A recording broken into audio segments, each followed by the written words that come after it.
What's up, everyone? Welcome to the Quadcast, the show where we get real, get raw, and get loud about mental health, substance use, and the fight to take our lives back. Each episode, we're cutting through the stigma, dropping knowledge, sharing stories, and bringing the heat with guests who have lived it and aren't afraid to talk about it. So turn it up, lock in, and let's break barriers, spark change, and build a community that refuses to stay silent.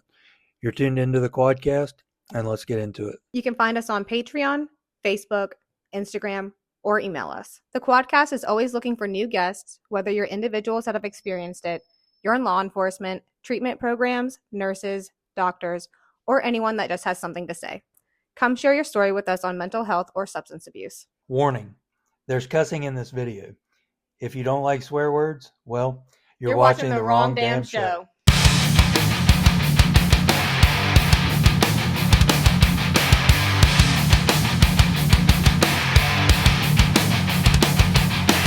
All right, welcome back to the Quadcast. Today's episode is a testament to what happens when survival meets surrender, when the long road finally bends towards the light. This is episode 8 of season 2, Alone with the Trees, Answered by God with John Burns. I'm going to kind of open up the floor for John to introduce himself, and we'll dig into it after that. John, appreciate you being here with us. Thanks for having me. Yeah, so my name's John Burns. I'm from White Sulphur Springs. I have a wife, 2 kids. I run a landscaping business. I also run a nonprofit organization called Heart to Serve Missions. And yeah, that's about it. You have struggled for a long time with your substance use and recovery. How long have you been in the recovery stage?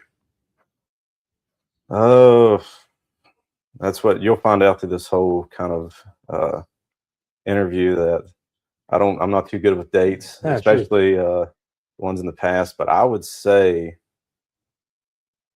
15 years. 15 years. Because I know in the video that you sent me, you first started with marijuana at 16. Yeah. So how old are you now? 36. Okay. So it's been a few years. Yeah. It's been a few years. We won't put an actual number on it, but it's been a few years. So do you want to just kind of go through your whole background and story and testimony, and we'll kind of question it as we go? All right. Yeah. I normally like to start a little bit before, tell you a little bit about my family. Tell us a little bit about your family. Yeah. I'm one of 3 children. Mom and dad, again, raised in White Sulphur, raised in a Christian home. And I was, from a young age, probably what like the term would be, the black sheep. Sure. Of the family. I've been there. And I don't say like necessarily like when I was a kid that I was that bad. Like my brother and my sister were just that good. Sure. So they made you look bad. Yeah, exactly. And I made them look good. But like even going through elementary school, kind of had a bad attitude even at a young age.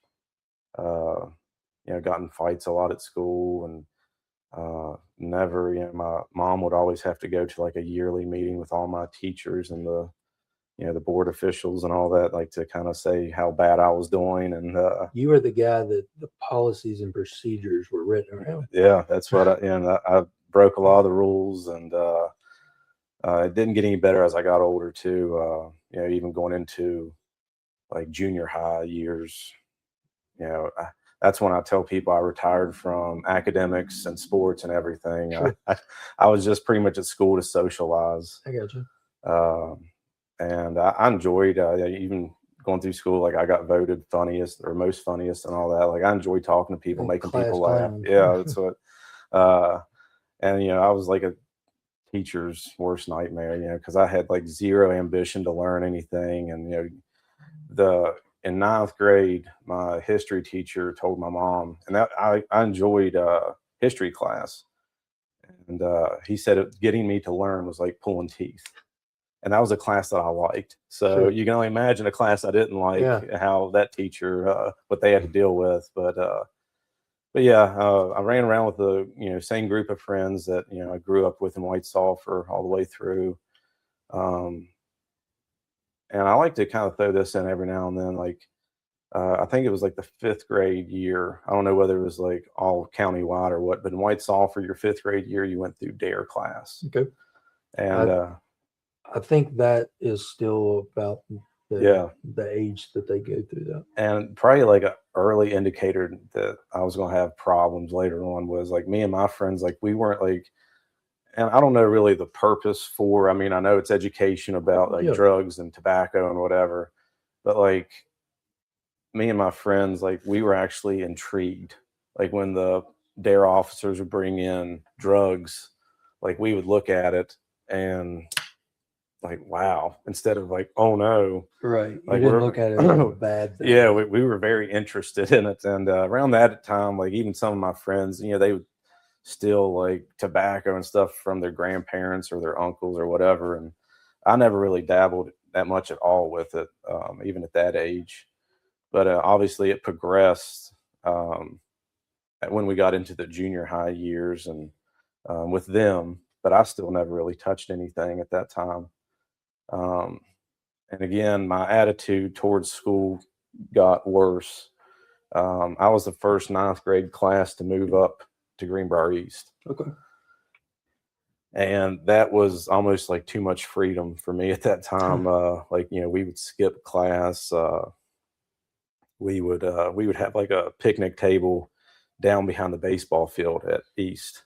Right. Down there's like a pine forest, and we would go down there and skip, and we'd play cards, and my buddies would smoke pot like out of pop cans and apples and whatever. And but I gotten like again with that, I never got caught doing that, but I got in a fight that year. It was like a yearly thing. I would get into a fight because I'm a smaller guy, or I used to be.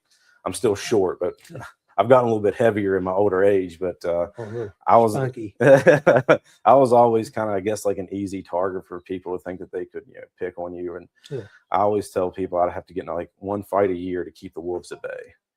And it always would work, but then I'd have to, by the next year, people would forget and I'd have to get another fight. But anyways, keep up that reputation. Yeah, exactly. Undefeated. Yeah. Hey, that's not a title everybody can say. But I'm not a fighter. It hurts. Well, that's what the last fight I was at East, the principal asked me if I got hit any. I told him, I was like, that's not the point of a fight. Like I try not to. But I got in a good bit of trouble even doing that. And like the whole half of a year that I was at East, I think I had after school detention every week. It was not good, but I ended up quitting at East because I was getting in too much trouble. I think at that time, I might get it wrong, but like you had 4 levels, and if you made it to level 4, you got expelled. Okay. I was already at level 3. It wasn't even halfway through the year. I'm like, this isn't good. You got the title for quickest. Yeah, that's what quickest to achieve. And that's the thing. Like I didn't mess with anybody really. I was just trying to live my best life back then, and it just wasn't lining up with their standards.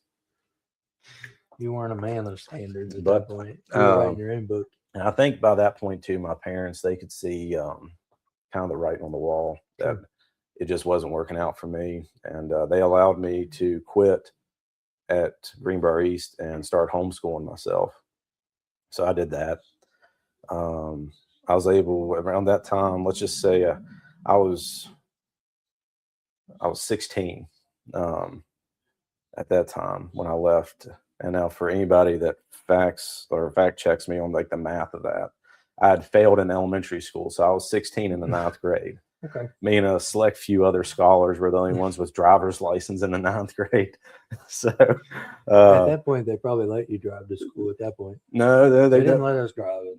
No, they didn't. I pushed it, but they didn't. So I had to park at the hospital. And that just made it easier to skip. That's what everybody in my class did. So we would hightail it out of the science wing down through the grass and up to the hospital. But yeah, so after I left East, I was able to get a job that summer And I stuck with that job for a while, but it was a full-time job, benefits and everything. I had a full-time job when I was 16, and not many people can no, say that's that. what I was making good money, and my friends or guys I worked with, they would come in like in the evenings after school. I'd already had like 2 or 3 hours on them. So, and I got the days I had to work late, they had to work late too, but they had to go to school the next day. I could sleep in. And so that was pretty good. But it was after I got that job, because they drug tested for that job. I started smoking weed. Now my friends at that time, my group of friends, they had already started, but I had not. And it wasn't like the typical 90s sitcom peer pressure kind of thing. Right. Like, they never even said anything to me. I just, one day they were smoking and I said, hey, let me try. And it was just a try. Yeah. But once I felt it, I enjoyed it. And that really, that got me thinking. I'm like, well, this is just like one of the minor drugs. Like there's other ones out there. And so I think it was within a week I tried cocaine. And I mean, and that just, you can just, name the drug. If it came in front of me, I tried it. And I actually, like, there was a time when I would say that once I tried cocaine, it became a problem pretty fast. That was my first, like, I look back now and, I would start like, I'm going to use a term maybe the older generation only know, but like your iPod. Like I ended up selling that to where I could get, some cocaine that night and little things like that. Like, there was signs that, I wasn't working enough to support my habit. Right. And I always went by kind of like a code where, I would never steal to support my habit. Throughout the whole time that I did drugs, I would consider myself a functioning addict. Okay. I never went without work. But anyways, so I started selling a few things to try to support my habit when in between paydays. But I really don't remember how that whole thing kind of died out, but I kind of just quit doing cocaine. It wasn't hard for me. I always had, still smoked weed. I would try a few pills here or there, but they're the small ones like, lower tabs and stuff like that. Like nothing. I mean, just never really done anything for me. So what continued your drug use? Like what were you trying to escape something, trying to seclude something, like, or just and that's I don't know whether I used to say I was more dangerous than somebody trying to cover up something or not cover up, but suppress different feelings or anything like that. Like I always used to tell people it was kind of more dangerous dealing with somebody like me because I wasn't trying to treat something. Right. I just literally like to get high. I mean, and what do you do with somebody like that? Like, I mean, like, because with a lot of addicts, when they're trying to suppress different, past events or anything like that, anything that they're using drugs to self-medicate for, you can address that problem. Yeah, there's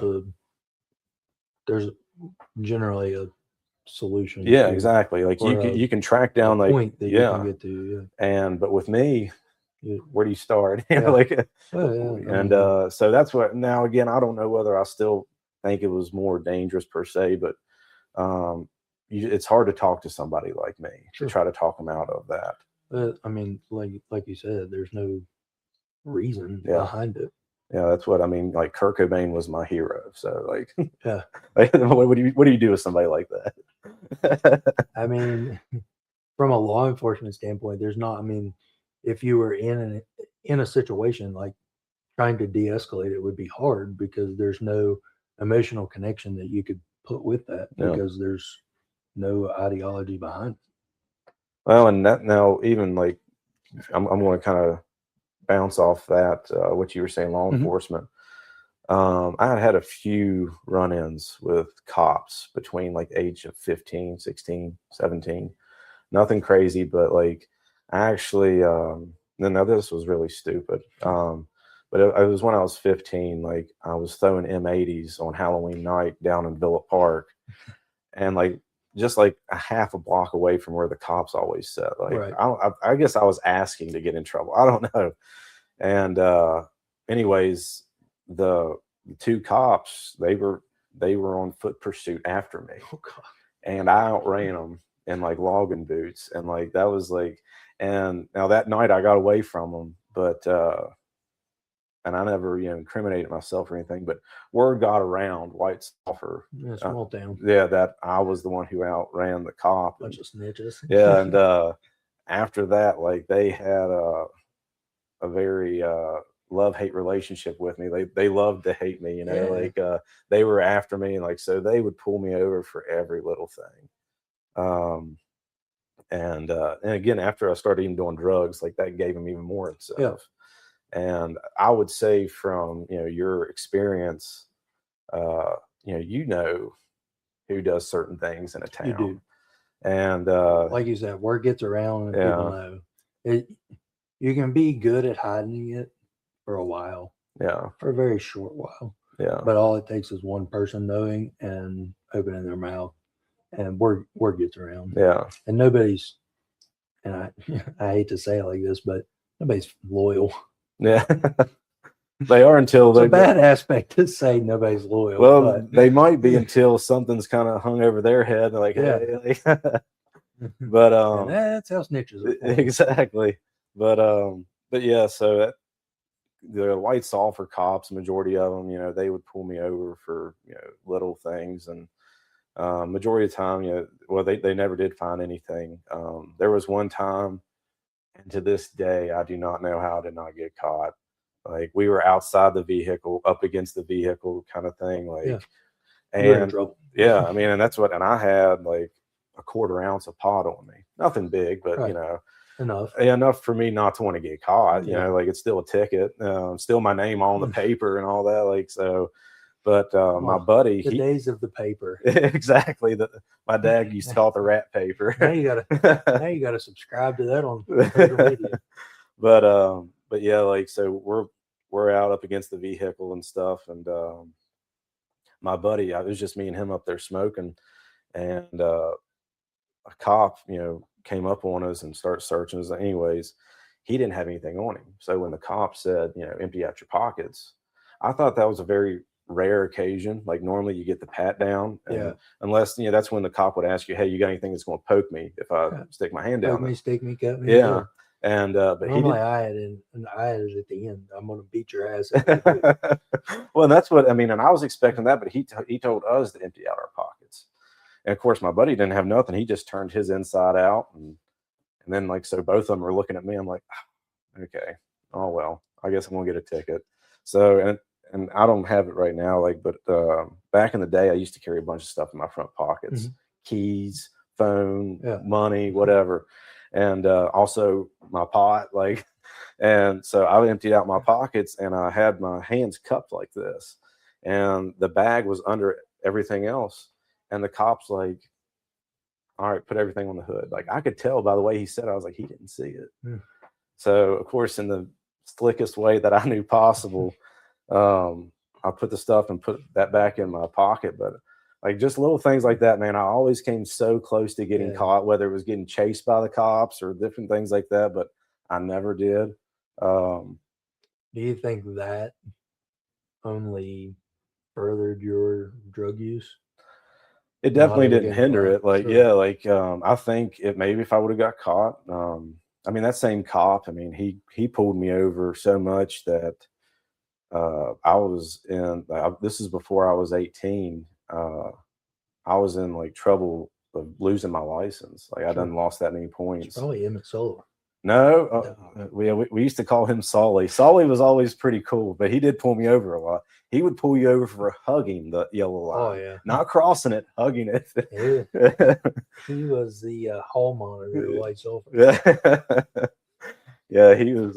We always would say, like, if we get in a foot pursuit with him, like, we got it made, man. Like, yeah. But he was always cool with me for the most part. He's a good dude. There was one time that he pulled me over, and I had to throw. I think it might have been just pot back then. I had to throw it out the window, and like I made a hard turn and threw it out the window, and because he caught me like spinning out of Food Line parking lot or something. I mean, a lot of this is self-inflicted.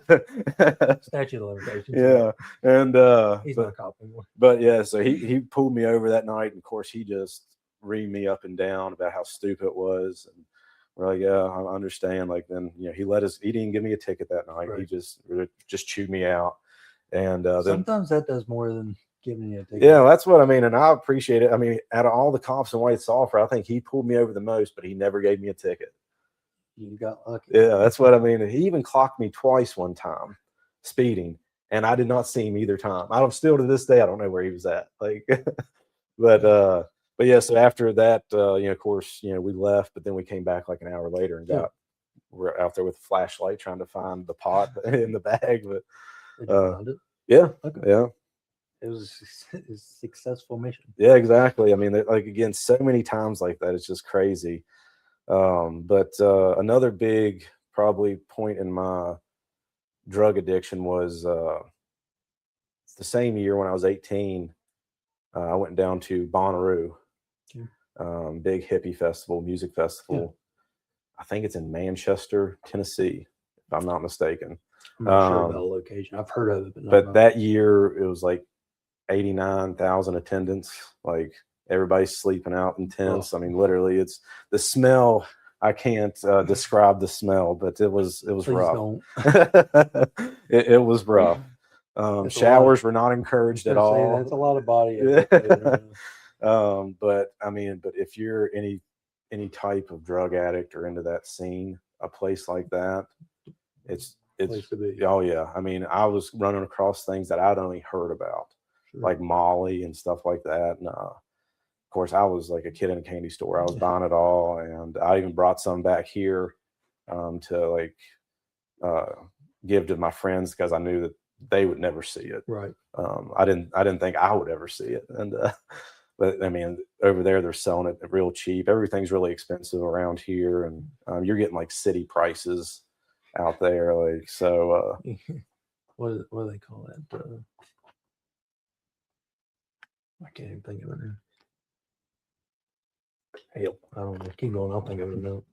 But yeah, so little things like that. I still and by that point, I had moved out of my house because again, my parents very religious at that point, Christian household.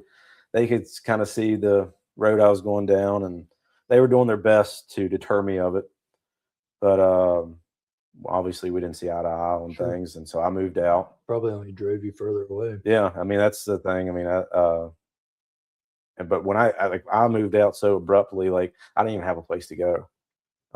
So I ended up finding there was a few. White Sulphur was bigger at that point. There was a lot more.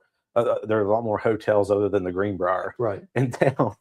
And so those have all been demolished. That's the thing, and probably good thing because I was staying in one of them, and it was rough. It was a rough establishment. Like you would hear people screaming at the rooms next door, and like you'd see sirens every other night out there in the parking lot. Like it was a rough place, but that was my first taste of freedom. And but within a month, and I had a nice little. Set aside some money. I don't know why, but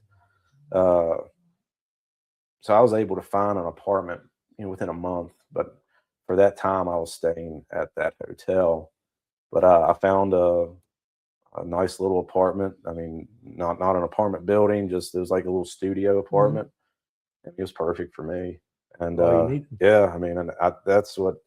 I went and bought the furniture for the place. I had a clock that didn't, like a big old sundial clock that didn't work. We just left it on 420 all the time. Like it was that kind of, we had. It was one of those days. Yeah. Every day. Yeah, exactly. It's kind of like 5 o'clock somewhere. Yeah, there you go. Exactly. That's the pothead version. Yeah. But but yeah, I had a big coffee table, and the doors would open up, and I'd have like a big water bong.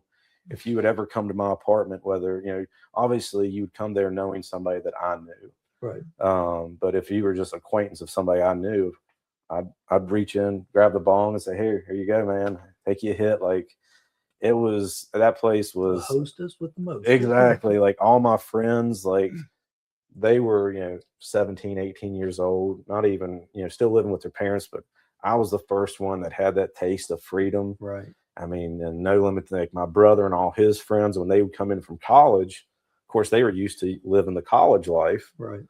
But when they come back home, they're staying with mom and dad again. So they were literally living at my apartment too. And at that time, I had 2 jobs, and I managed to, and not to go too much detail, but I was working 7 days a week, pretty much all day, for one or the other person. Right. I mean, I was making good money, and I was spending it, partying and stuff. And but when I even wasn't there, like, everybody knew where the key was, so they would still use it. Like, it was that kind of place. Right. And I mean, so many crazy times in there. And of course, back then I called them good times. Sure. But yeah, look at them a little different now. Yeah, I mean, that's you can see, definitely, as I look back throughout different decisions that were made there, like, that's when my friends first started bringing around pills and stuff. And again, even at that time, I was still mostly just a pothead at that point. But they would, like, Oxycontins were still pretty big then. Yeah. And they would bring that those was around. Oxycontin time. Yeah. I mean, and I think they would get one, and, like, they'd split between like 4 of them. I mean, then they would all get high off of it. But then, like, I still had like a stigma with pills. Like I mentioned earlier, I had tried some of them, but they, anytime that I would snort them, like, it would burn my nose. And I really didn't get that high. Of course, I just tried like Lortab 5s or 7.5s, something like that, and real small pills. And it just, I say small pills, they were big, but small impact. Yeah. And big package. Yes. I mean, that was a lot to get through to get high. And I just wasn't about it. I kind of just told people, like, I mean, I had numerous opportunities to buy pills and stuff. And I was like, nah, it's not really my scene, anything like that.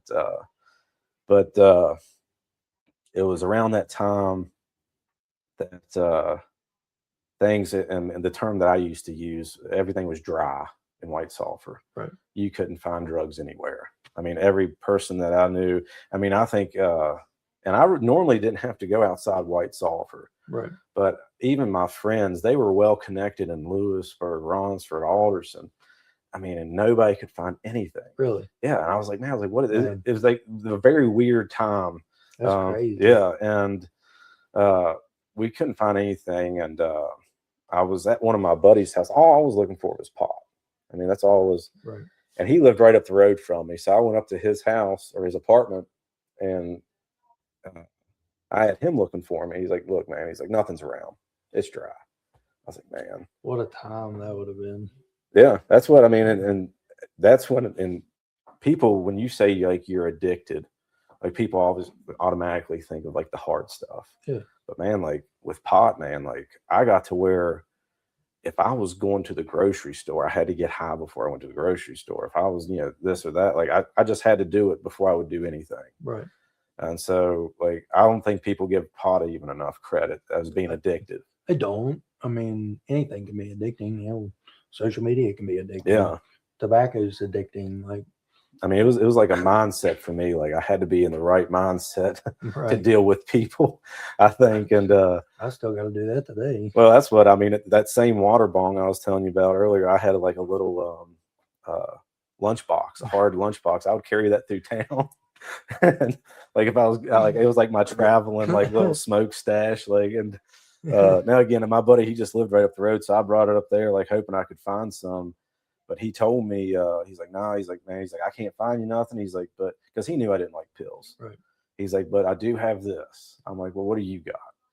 And he brought out a spoon and the needles. And I was like, man, I'm not a big fan of needles. Like, I hate getting shots even. Like, And I remember that from your video. Yeah, that's what and he's like, no, man. He's like, you don't, you don't understand. Like, I was like, well, what are you even like shooting up? He's like, Opanas. I was like, man, I don't like pills either. He's like, man, he's like, you're not snorting them. He's like, you're shooting them up. I'm like, well, I was like, I just couldn't get past the needle part. Right. He's like, look, he's like, how about this? He's like, you tie yourself off. He's like, I'll stick you. He's like, you won't feel a thing. And he's like, I'm telling you, it'll be one of the best highs you can imagine. Like, well, at this point, I'm willing to do just about anything. Twist my arm. Yeah, exactly. Like, I'm not going to get high on anything else this evening, so I might as well try this. And he wasn't lying. It was, I mean, I guess the term for a lot of people they use is chasing the dragon. After you get that first high, you're constantly chasing that same high. But man, it's obviously when you inject it, it went straight into my bloodstream. Seconds. I was laying down like just high as a kite. And from that point on, I was like, okay, so I'll put everything else on standby. Like, I like this. This is it. Yeah. And so, and even in that video, that's what I say. Like, I went from not doing pills at all to shooting them up in my arm every day. Yep. So, that quick. Yeah. And that was pretty much my lifestyle. Now, from there, I always thought I had a pretty good handle on my addiction. Sure. Like I said, I was a functioning addict. I still went to work, done my thing there, but pills, shooting them up and stuff, that changed everything. How long did it take for that to catch up with you with work? Because you said they drug tested. So yeah, well, see, once you got a job there, they didn't drug test you. Okay. Yeah, so I was like probably on year. Let's just say I'm probably 20 by that point. Okay, I got you. So this is where random drug testing came about. Yeah, exactly. Yeah. Well, and and even with that, like, so I was 20. I was still considered a young man, but I'd gotten promoted at my job, so I had roughly, I don't know, 15 people underneath me that I had to manage every evening, and a lot of them were high school age people, guys most of the time. And so they were all, I was the cool supervisor. I was the young supervisor, and a lot of them, like, I would do drugs with at work. And which made you even cooler. Yeah, exactly. Like, I mean, again, not with everybody, but, everybody knew my lifestyle, right. though, it wasn't an issue. And again, at that time, I still kept it in check, I would party before work a lot of times, or I'd party a lot of times after. I never did it on the clock, anything like that. I was never under the influence that much. Maybe a little bit of aftermath of doing it before, but I could always function good. But it got to the point where I was spending my whole paychecks at my drug dealer's house. Oh my God. And this was 2-week paychecks. Right. So and it would be gone. Like, I done forgot, like, we would get paid, I think, on Tuesdays. It'd be gone by that Friday or Saturday. I mean, like, I could not and again, I managed my money pretty good, but I could not manage my drugs at all. Sure. Like, if you give me that many, Opana was expensive at that. Well, so I was there for the whole transition. So when I first started doing them, you could get Opana 40 for $40. Okay. Now, towards the end, you were paying $80 for a half. So yeah, I was around when all the slivers were going around. Yeah, like they were slivering them up with foot grinders. Yeah, exactly. Yeah, that's what it was. It was again, even at that point, like, I was buying more pills because they were still pretty cheap at that point. They would start going up a little bit, but obviously I was doing more too. Right. And then it would get so bad. Like, I used to get paid a paper check. Right. And some people do direct deposit, but I didn't. I always liked that money in my hand for some reason. But I would have to wait till the next day to cash it because I worked the evening shift. Right.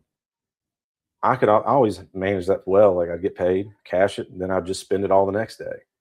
But then towards the end, when I was working there, I would actually leave work still clocked in, go not only cash my check, run by my drug dealer's house, spend all my money there, even do some, and then go back to work and try to function on Opanas. And obviously, and the group of guys that worked under me, like, they were super loyal. Like, they tried covering for me as much as they could. Like, a supervisor, my head supervisor, would come back down. Like, they would pretty much hide me, not like, but like redirect them, really. And but it was too much. Like, I was just spiraling at that point. And and another detail that I don't like to get too far ahead before I mention this. I had started dating my wife at that time. And she becomes a very important piece later on, but she was just about as naive with drugs as you could get. Never even touched anything. Crazy how those two worlds come together. Yeah. Well, and the weird thing is, for me, I was never attracted to girls that did drugs. Right. I mean, now a lot of my friends, obviously, you party with, the same group of people. Yeah. It's natural that, you hook up with them, but it was never really that attraction that was never there for me. Like, I did not look down on them. Sure. I just was not attracted to girls that did drugs. Right. And I was shooting them up in my arm. Like, not that I was high and mighty or anything. Right. Like, no, yeah. But I don't do cigarettes. Yeah. I can't. Yeah. That's just me. Well, that's the thing. Like, I mean, I just, and I grew up with her, kind of going back a little bit to my upbringing. I was raised in church. She sat in the pew right behind me. Okay. All growing up. Yeah. Everybody always had their assigned seats in church. Church culture. Yeah. You got your assigned seating. Yeah. The unofficial assigned seating. But yeah, I mean, and she grew up right up the road from me, and we were always friends, but we had started dating around that time, and it was so easy to lie to her.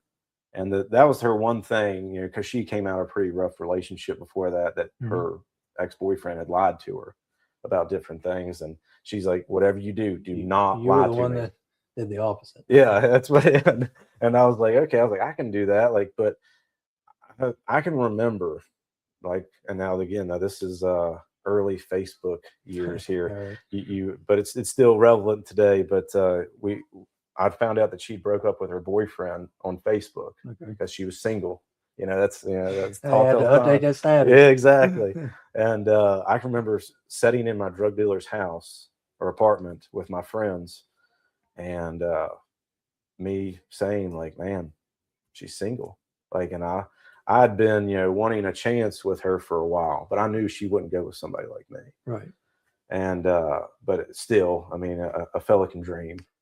And gotta shoot your shot. Yeah, exactly. And but my best friend at the time, he's like, you're a drug addict, right? Like, pretty much saying that it's not going to happen. And I was like, I might be able to swing it. So obviously, again, I shot my shot, and I really pursued her. She was not really interested, but I was very, very persistent. And you put up a good fight. Well, I was good at what I did, man. Like, I would leave like flowers on her windshield at work and stuff. Like, I was, you were borderline stalker. Exactly. Yeah. I stopped right before it got weird. You stopped right before she went to the police. You got a protective order, is what you did. But she knew it was all out of innocence. So, but anyway, so or ignorance. Yeah, exactly. Yeah, man. Maybe I should just give this guy a chance just to like blow him off. But if I show him attention, maybe he'll go away. But yeah, so anyway, we ended up dating, and I was living two completely different lives. I mean, even the weekends that she would come in and visit, she'd come to my apartment and stuff. Like, how did you hide? It was not the party apartment anymore. Like, and it was so hard. Like, but again, I was pretty good at being deceitful. Like, I would even like, at this location, White Sulphur, not to go into too much detail, but it was like pretty much right off Main Street. Okay. And so I was close to all the, the stop in, the gas stations, anything in town, the big town of White Sulphur. Yeah, And but probably above the blackberry. No, a little bit further down. That was too fancy for me. It's really fancy now. Yeah. Poor nail. Yeah, that's the only improvement. That's the only way you can make improvements.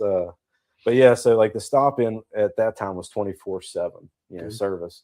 So I would like make up something that I had to, walk down to the store to get something, or I even ask her if she wanted something from the store, and she would say normally she's like, yeah, sure. She's like, I'll go with you. I was like, no, you stay here. Yeah. I was like, I'll go do this, and I would literally, coordinate it to where somebody would drop me off something. I could do my drugs and like within 10-minute period and still have to go to the stop in to actually get something. And, but stuff like that, I mean, just very, very deceitful. But that's what I had to do because I had gotten the girl that I wanted for a long time, but I also did not want to give up my lifestyle. Right. I mean, my addiction was that like I needed it. Yeah. I needed it at that point. It had evolved. Yes. I mean, and that's, it was a very gradual, I mean, before I knew it, like not even like the physical withdrawals. Everybody always fears the physical withdrawals, which they're not fun. Sure. But I would go times where I didn't have money to get something, and I would go through but the mental part. I mean, just like going to sleep thinking about drugs, then waking up thinking about drugs, like and having to survive the day. Yes, there was I mean, even like tossing and turning at night, like it was just horrible. But again, I had to, now during the week, I could kind of go back to normal and do my thing and, live my life the way that it had always been. But when she would come in, like I had to toe the line, and like she even kicked me out of my own apartment one time. Like saying like, hey, you need to leave. Like you're making me mad. But it's almost like I intentionally made her mad to where we would fight, to where I could get a break, to where one of my buddies would come meet me. Yeah. And, give me something. It was your excuse. Yeah. Like, and it was so weird. Like, I don't think that originally that was like my plan, but in today's time, I think we call it toxic. Yeah, exactly. I had turned into that boyfriend, but still, she still cared for me. Like it was very. She cared for you, not the person you had. Yeah, but she still didn't know enough. Even my parents, like everybody at that point. Okay, well, let me. I think I caught you back up to that point. So, back to my job. I ended up going into work one day, and same thing, same scenario I mentioned earlier. I left, went and got hot, and came back. And my supervisor was pretty much waiting on me. Oh, shit. And yeah, that's what I said. And that's he probably said a hell of a lot more. Yeah, well, that's what I mean. Again, I'm trying to come up with good excuses while I'm under the influence of this. I'm trying not to nod off. Right. Like, because I mean, you probably experienced enough of it. You can't control when you're nodding off. Even when I was around my girlfriend, like I'd be nodding off. She's like, "Gosh," she's like, "Are you tired?" I'm like, "Yeah, long day." Yeah. But anyways, he didn't buy it. I mean, I can't even tell you the excuse that I think I made something up about tennis balls or something. I don't even know what it was, but tennis balls had nothing to do with my job. So, so if that goes to show you, I was not very convincing. So the protocol there was, I was gonna say, how do you even recover from that? Yeah, that's what, and there was none. But he left, and I was feeling pretty confident that I was like, all right. Thought you had it whipped. Yeah. So one of my close friends that was higher up in the hotel, again, at that point, I'd worked there,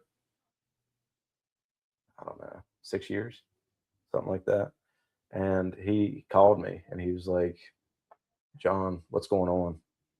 I'm like, "What do you mean? Like, I haven't talked to you in a while. Like, what's going on?" He's like, "Security's on their way down to you." He's like, "I just heard it." I was like, he's like, "They're going to drug test you." I was like, and obviously the policy was, if you didn't take a drug test, you got terminated. Right. If I took the drug test, I would have got terminated. Yeah. I would have got terminated. So, a a lose-lose battle. Yeah, that's what I mean. And I had maybe 10 minutes to try to think of a way out of it. Nothing. It's hard to think of something to come up with to get out of that.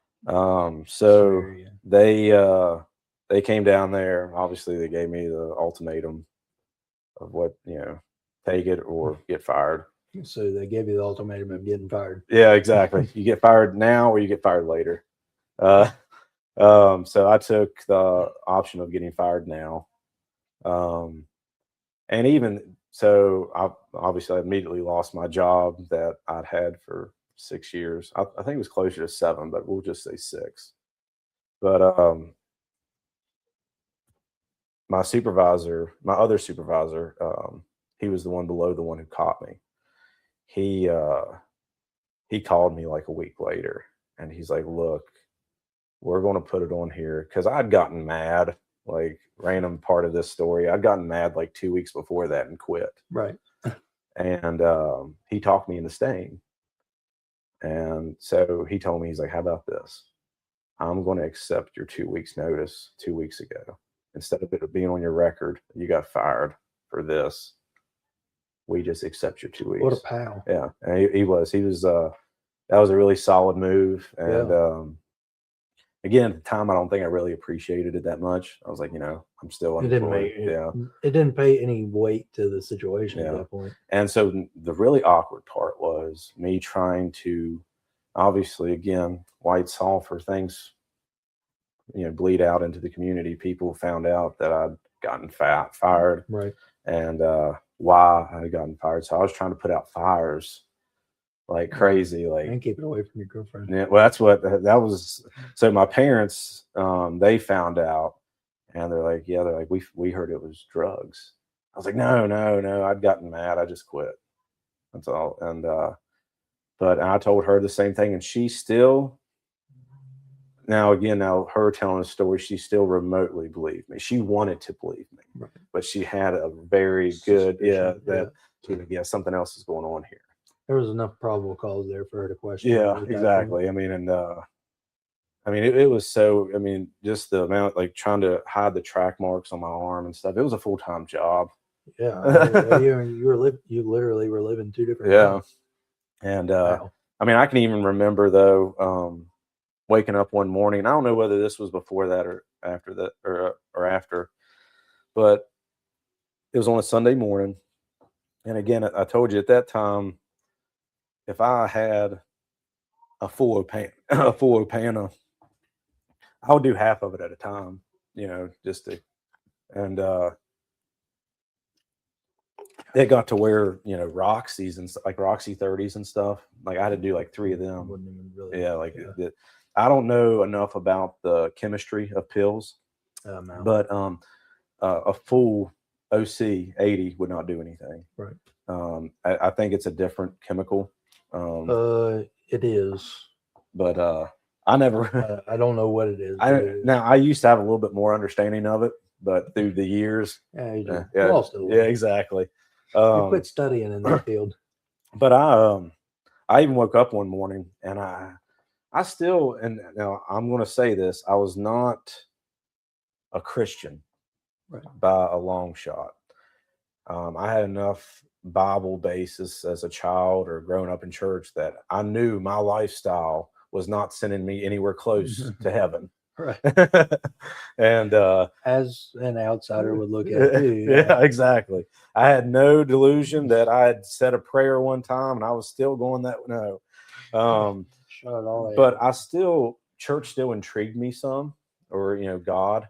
And I guess it was still me trying to keep a habit going of going to church. But this was just not a good idea. But I woke up one Sunday morning and I had a pill hangover. And a lot of people don't even know about those, but it is a thing. I mean, I guess the same really is alcohol. It is. I mean, your whole face hurts from where you've been snorting stuff, or your arm or whatever, and it's not good. Oh. But I've had hangovers, but not those. Yeah, and so I got an idea. There was a church within walking distance, like 10 minutes, Baptist church, and I was like, so I did a half of Opana. I was like, I'm going to church. A lot of people don't know what walking distance is anymore. You Yeah. say 10 minutes of walking distance, everybody's like, hell no, I ain't doing that. Yeah, I mean, it was definitely, and actually there was a couple churches closer, but that was a church that my parents first got saved in. And, through my whole childhood, we went to that church and we went to another one, but that was where it all started. So I was like, hey, I'm going to go to this church. And I didn't know a soul in there. I don't think anybody knew me really. But I sat in the back pew beside an older gentleman. He was super nice to me, but I don't know whether it was conviction, whatever. But instead of, this would be the part of the story where I'd say I ran up to the altar and gave my life to Jesus. That would have been great. But I was starting to sweat. I mean, it was not good. I ran out the door. Like I ran away from the church, and I was like, that was a stupid idea. Like that's when you know you've gone too far. Yeah. And but anyways, And that's a wrap for today's episode of the Quadcast. Remember, breaking stigma doesn't stop when the episode ends. We're building a movement, and you're a part of it. Stay strong, stay aware, and stay connected. And this is the Quadcast signing out.